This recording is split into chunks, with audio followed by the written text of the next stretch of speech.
Salam sejahtera Malaysia, terima kasih kerana menonton video-video dalam channel ini. Sebelum kita mula, jangan lupa untuk tekan tombol subscribe, share, like, dan komen. Let's go!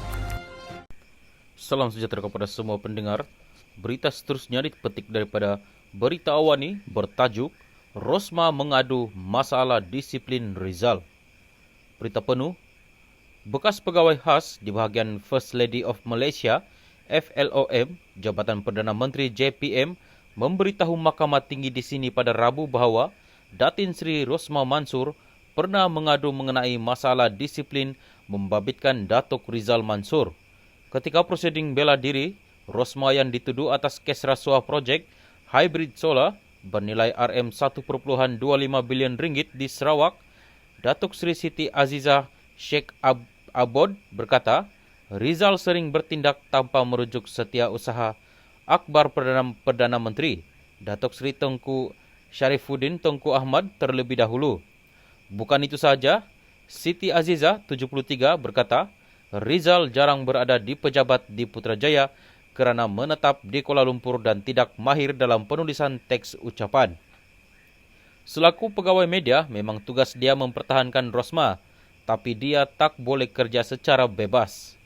Semua kenyataan mesti dapat kebenaran Tengku Sharifuddin supaya tidak timbul isu seorang cakap lain, seorang lagi cakap lain, katanya. Bagaimanapun, ketika pemeriksaan balas oleh Timbalan Pendakwa Raya, Datuk Seri Gopal Sri Ram, Siti Azizah yang juga saksi pembelaan kedua berkata, jabatan tidak pernah mengambil tindakan terhadap Rizal yang ketika itu bertugas sebagai pegawai media FLOM. Siti Azizah, dah dewasa, jadi kita tak disiplinkan dia. Cuma saya nasihatkan supaya dia lebih berdisiplin sebab kita kerja di jabatan tertinggi di negara ini.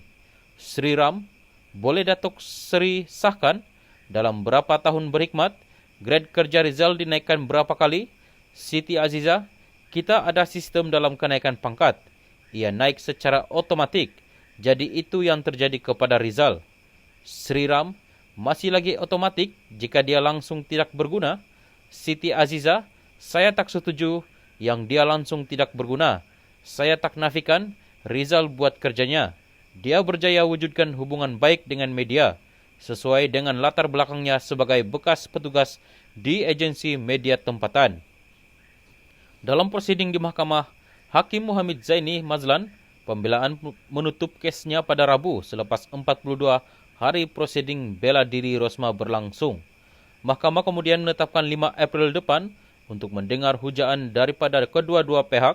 Hakim Muhammad Zaini berkata, pendakwaan perlu memfailkan hujaan bertulis pada 9 Mac, manakala 30 Mac untuk hujaan belasan daripada pasukan pembelaan.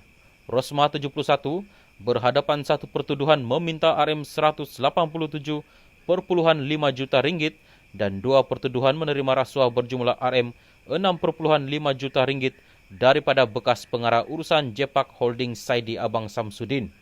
Rasuah terbabit didakwa diterima melalui bekas pegawai khasnya Datuk Rizal Mansor sebagai upah membantu Jepak Holdings mendapatkan projek bersepadu sistem solar PV hybrid serta penyelenggaraan dan operasi genset diesel bagi 369 sekolah itu bernilai RM1.25 bilion ringgit secara rundingan terus daripada Kementerian Pendidikan KPM. Berita ini diterbitkan pada Februari 23, 2022.